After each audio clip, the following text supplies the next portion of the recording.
Computer dead, don't panic. Most time it's not that serious. First check power. Is the outlet live? Test with a lamp or some other appliance. Also, is your cable fully plugged into the computer, both the ends? Bypass power strips if you have connected one. Is the screen still black? Check your monitor. Is it turned on? Is the input source correct? HDMI or VGA?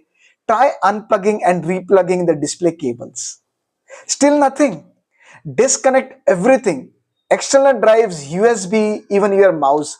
Sometimes a broken peripherals causes chaos. Then try booting again. Boom, back into the business. These simple steps fix most dead PCs. Share this with a friend who would need this. Also, please subscribe to my channel and share this. Thank you very much.